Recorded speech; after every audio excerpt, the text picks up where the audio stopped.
Bonjour à tous et bienvenue sur boursicoté.com pour cette nouvelle analyse technique du CAC 40 en clôture avec une séance qui avait pourtant commencé en baisse. Hier j'évoquais avec vous la possibilité d'avoir ici une étoile du soir. Il fallait pour cela ouvrir aux alentours ici des 7200 points et repartir à la baisse pour nous donner une bougie sensiblement équivalente à celle que nous avions lundi. Alors c'était parti dans ce sens, nous avons eu une ouverture donc baissière et on est venu tester ici la zone des 7200 points avec un point bas à 7200,73 et puis tout de suite on est reparti ici à la hausse malgré donc plusieurs news plutôt défavorables, je vais y revenir. On est venu tester ici cette zone que je vous donnais comme objectif hier et ce matin sur BFM Business, c'est la zone des 7320 points, avec un plus haut à 7318,78. Nous pouvons considérer que nous sommes dans l'épaisseur du trait, et avec un léger retrait ici sur la zone des 7300,86 en clôture, eh bien le CAC 40 s'adjuge une hausse de 1,21% de hausse par rapport donc à la clôture de la séance précédente. Donc il s'agit bien entendu d'un signal de reprise ici du mouvement haussier, puisque la cassure ici de la zone des 7200 points est totalement validée. C'est un signal que l'on attendait pour pouvoir relancer la dynamique, et donc on est reparti ici à l'assaut des précédents points hauts donc du CAC 40, un point haut qui avait été marqué au mois de janvier donc de l'année dernière, à un niveau proche des 7385 points. Donc d'un point de vue chartiste, on est sur un vrai signal de reprise. Au niveau des indicateurs techniques, ça reste toujours très hésitant au niveau des histogrammes du MACD qui sont toutefois en évolution légèrement haussière sur un niveau très proche ici de la zone d'équilibre. Le RSI quant à lui s'approche de sa zone de surachat.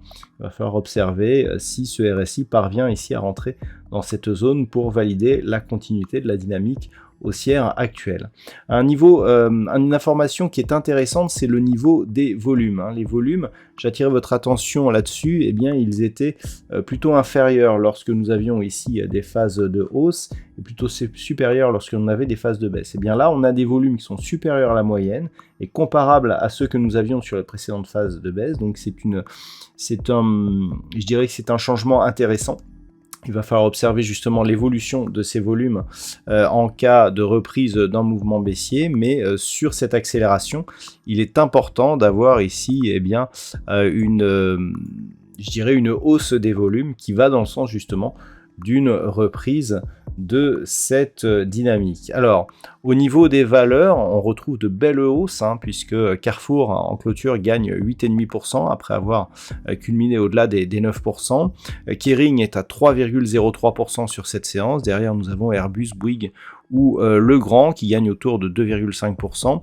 Au niveau des plus fortes baisses, il n'y a que 4 valeurs dans le rouge. Ce soir, Unibail-Rodamco qui perd 1,14%, BNP Paribas, Vivendi et AXA sont sur des pertes entre 0,2 et 0,3% par rapport à la clôture d'hier. Donc on le voit, un marché vraiment totalement orienté à la hausse.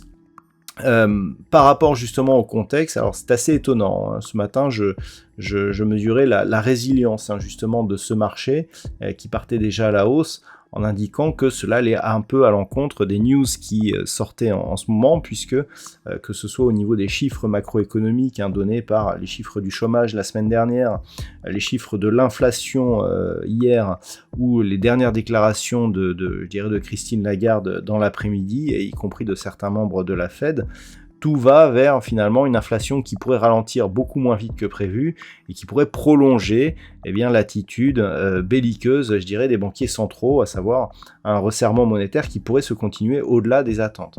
Et malgré cela, alors que cette hausse justement a été construite sur la perspective d'une baisse de l'inflation et donc d'un arrêt des resserrements monétaires, malgré tout, c'est le côté optimiste qui l'emporte. On a eu de très bons résultats, on a été aussi un petit peu porté par des fortes pondérations, notamment en début de séance. Et donc on a ici cette poursuite du mouvement haussier qui est similaire hein, sur d'autres places européennes, y compris du côté des États-Unis.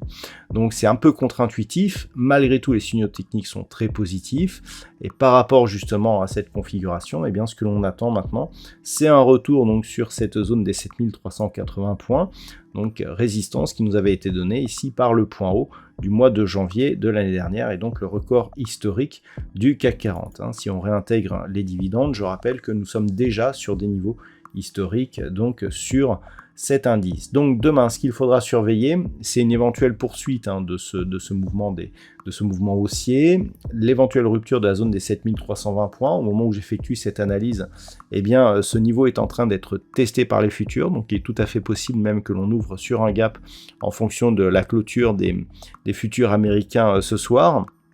Globalement, on n'aura pas de signaux d'affaiblissement tant que l'on restera au-dessus des 7200 points.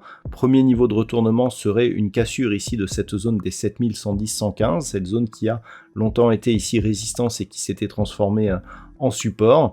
Et ce n'est que sur cassure de cette zone eh bien, que l'on viendrait casser la dynamique, donc on en est relativement loin, avec un point de retournement toujours situé ici à 6950 points, sur le point bas ici de cette séance du 19 janvier.